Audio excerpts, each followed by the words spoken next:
पतित पावनी मोक्षदायिनी मां गंगा को स्वच्छ, अविरल व सुरक्षित रखने का संदेश जन जन तक पहुंचाते हुए कानपुर के प्रोफेसर डॉक्टर युगेंद्र यादव हरिद्वार से गंगा सागर बाएं तट से गंगा सागर से गंगोत्री दाएं तट तक लगभग 5000 किलोमीटर की पर्यावरण जागरूकता अभियान सहित सम्मान पदयात्रा पर हैं। यात्रा के 29वें दिन यात्रा शाहजहांपुर के मिर्जापुर पहुंची, जहां उनका गंगा प्रेमियों ने फूल माला पहनाकर स्वागत किया। इस दौरान हमने उनसे खास बातचीत की तो उन्होंने गंगा यात्रा को दुर्गम यात्रा बताते हुए गंगा को स्वच्छ, अविरल व सुरक्षित रखने की सभी लोगों से अपील की है। इस वक्त हमारे साथ कानपुर से प्रोफेसर युगेंद्र यादव मौजूद हैं, जो हरिद्वार से लेकर गंगा सागर तक पद यात्रा कर रहे हैं। हालांकि उन्होंने पहले भी साइकिल यात्रा की है, लेकिन अब ये पद यात्रा कर रहे हैं। हम करेंगे, हमारे साथ मौजूद हैं। बहुत बहुत स्वागत है युगेंद्र जी आपका सासी इंडिया टीम। धन्यवाद। सबसे पहला सवाल हमारा, आज आप यात्रा पर हैं, शाहजहांपुर में पहुंचे हैं, तो शाहजहांपुर में आज कौन सा दिन था जो आपकी जो यात्रा पहुंची है? आखिर कैसी यात्रा है, क्या कुछ कहना चाहिए? आज 29वां दिन है और 29 दिन की यात्रा पूरी हुई है। इस समय मैं ढाई घाट से पहले जो ढाई गांव पड़ता है, उस गांव में जो प्रधान जी हैं उनके यहाँ जो है रात्रि विश्राम कर रहा हूँ। ये बताइएगा, आखिर जो यात्रा आपने पद यात्रा की है, कितने किलोमीटर की यात्रा है और आखिर यात्रा का क्या उद्देश्य है? आखिर किस उद्देश्य के तहत आप ये यात्रा कर रहे हैं? आखिर संदेश क्या देना चाहते हैं यात्रा के जरिए? जब हम 13 तारीख को 13:13 पर चंडी घाट से निकले तो पहले दिन हमने मात्र 8-10 किलोमीटर की यात्रा की, क्योंकि उसके बाद का जो रास्ता था वो दुर्गम था, जंगलों से होकर के गुजरता था और उन जंगलों के बीच से हमें निकलना था। दूसरे दिन हमने सुबह यात्रा शुरू की तो तमाम जंगलों में हाथियों के निकलने के चिन्ह मिले। जो वन रक्षक हैं उन्होंने हमें रोका कि अभी हाथी के निकलने का समय है, अभी चीते के निकलने का समय है। और उससे निकलते हुए दूसरे दिन जो है हम बहुत लंबी यात्रा हमने तय की, करीब 60-70 किलोमीटर चले और तब जा कर के बोरिया स्रोत आश्रम जो गंगा नदी के किनारे है, 3 ओर पहाड़ियों से घिरा हुआ है, उसमें पहुँचे और थक करके चूर हो गए थे। तो वहाँ पर जा कर के सोए और उस दिन हम सोच रहे थे कि अब दूसरे दिन की यात्रा कैसे होगी, क्योंकि हमारे पैर भी नहीं उठ रहे थे। हम अपने पैरों को जो है अपने हाथों से उठा करके रखते थे, ये कंडीशन हो गई थी। लेकिन माँ गंगा की कृपा से दूसरे दिन जब हम सुबह उठे तो सब कुछ सामान्य था और हम अपनी यात्रा पर निकले और यात्रा पर आगे बढ़ते गए। इस यात्रा में सबसे रोमांचकारी जो चीज़ थी, उसी दौरान यात्रा के दौरान बिजनौर से लेकर के अमरोहा तक चीते का आतंक जो है वो छाया हुआ था। आए दिन जो है वो गांव के लोगों को शिकार बना लेता था, कभी किसी बच्चे को, कभी किसी जो है पाड़े को, कभी किसी गाय को शिकार बना लेता था। इसलिए हमें लोग मना करते थे कि आप अकेले जा रहे हैं, इस रास्ते से जा रहे हैं, आप भी चीते का शिकार हो सकते हैं। लेकिन माँ गंगा की कृपा से हमारी न उस चीते से भेंट हुई, न उसने हमें शिकार बनाया। हम चलते गए और आज यहाँ पहुँचे।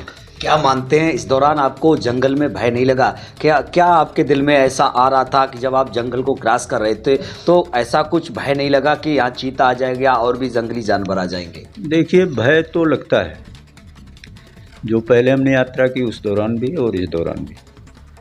गंगा की यात्रा जो है बहुत ही दुर्गम यात्रा है और जब हम यात्रा शुरू करते हैं तो हम माँ गंगा से आराधना करते हैं कि हे माँ, जिस निमित्त, जिस उद्देश्य से हमने एक गंगा यात्रा शुरू की है वो यात्रा हमारी पूरी हो जाए।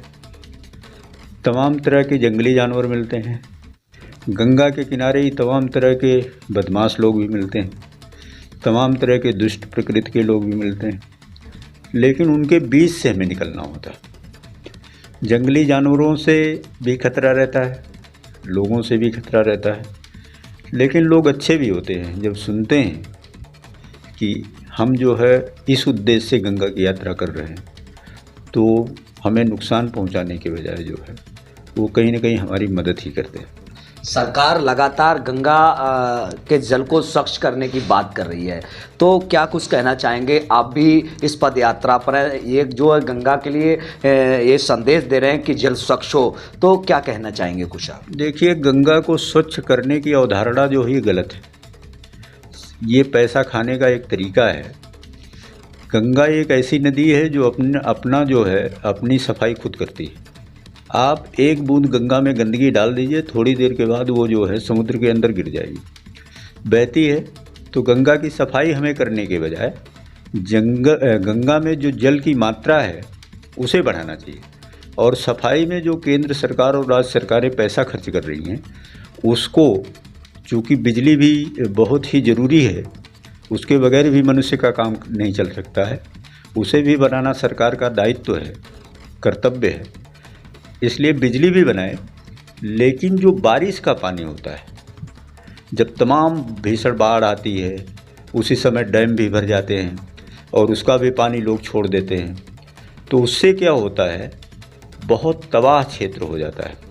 अभी पीछे का ज़िला जो संभल था, उस संभल के ज़िले में करीब 1000 हेक्टेयर ज़मीन जो है इस बार गंगा के प्रवाह की दिशा बदलने के कारण गंगा में समा गई और तमाम किसान जो है बिना खेती के हो गए और भूखमरी के कगार पर हैं। तो गंगा की सफाई करने के बजाय हम अगर डैम की जलधारण क्षमता को बढ़ाएं, जो सफाई पर पैसा लगाते हैं उसमें बढ़ाएं, उसमें लगाएं और इतना पानी इकट्ठा हो जाए कि हम साल भर बिजली बना सकें। अगर थोड़ा बहुत कम पड़ता है तो जो गंगा का जल पहाड़ों से आता है उसका 1/4 हम डैम में संरक्षित करने या उपयोग करने में लगा लें। बाकी अगर 3/4 जल छोड़ देते हैं तो गंगा जो है सतत प्रवाहिनी रहेगी, स्वच्छ रहेगी और उसमें भरपूर मात्रा में जो है जल होगा। और जब भरपूर मात्रा में जल होगा तो गंगा जो है प्रदूषित नहीं होगी, स्वच्छ रहेगी और सतत प्रवाहित होती रहेगी। अंतिम सवाल हमारा कि गंगा माँ को स्वच्छता के लिए और या संवर्धन के लिए लोगों से क्या अपील करेंगे आप? जो दर्शक हमारे देख रहे हैं उनसे क्या अपील करेंगे? मैं दर्शकों से यही कहना चाहता हूँ कि जो भी गंगा माँ में आस्था रखते हैं, जब वो गंगा माँ के तट पर जाएं तो पॉलीथीन 2 प्रकार की होती है। एक पॉलीथीन होती है जो रिसाइकिल हो जाती है और दूसरी पॉलीथीन होती है जो रिसाइकिल नहीं होती है। गंगा का प्रवाह जो इस समय बहुत अवरुद्ध है, या गंगा के किनारे जब आप जाएंगे तो लोग जो है जिसमें अगरबत्ती ले जाते हैं, माचिस ले जाते हैं, धूप बत्ती ले जाते हैं, दीपक ले जाते हैं, वो जलाने के बाद, पूजा करने के बाद उस पॉलीथीन को वहीं छोड़ देते हैं।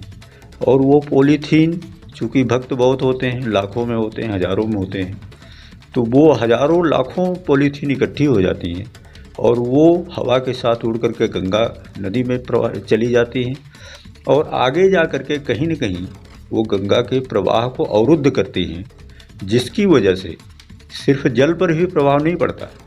जो पेट्रोल बनता है, जो डीजल बनता है, जो केरोसिन ऑयल बनता है, जो डायमंड बनता है, जो कोयला बनता है, इस तरह से तमाम चीज़ें जो इन अवसादों को ले जा कर के बनाती है गंगा, और उसका जब प्रवाह रुक जाता है तो ये अवसाद भी वहीं रुक जाते हैं।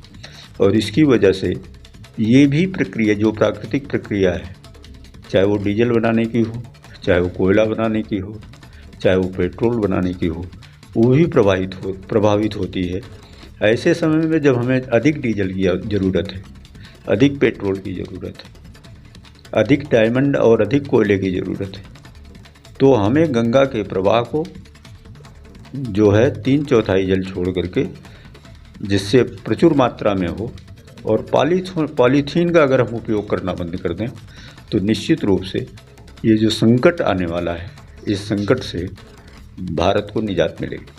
बहुत बहुत धन्यवाद हमारे साथ आने के लिए। इस वक्त हमारे साथ कानपुर से प्रोफेसर डॉक्टर युगेंद्र यादव मौजूद थे। तो इनका साफ तौर पर यह कहना था कि सभी लोग गंगा माँ के जल को स्वच्छ व अविरल बनाने के लिए लगातार प्रयासरत हैं, जिससे गंगा माँ पर जो संकट है उसको बचाया जा सके। इन्होंने सरकार से भी ये अपील की है कि गंगा में को स्वच्छ करने की बजाय गंगा की जो धारा है उसको बढ़ाया जाए, उसके जल को बढ़ाया जाए, जिससे गंगा माँ का जो अस्तित्व है उसको बचाया जा सके। उन्होंने उन्होंने लोगों से गंगा को स्वच्छ व अविरल बनाने की भी लगातार अपील की है। शाहजहांपुर से दिनेश पाल सिंह, सासी इंडिया टी न्यूज।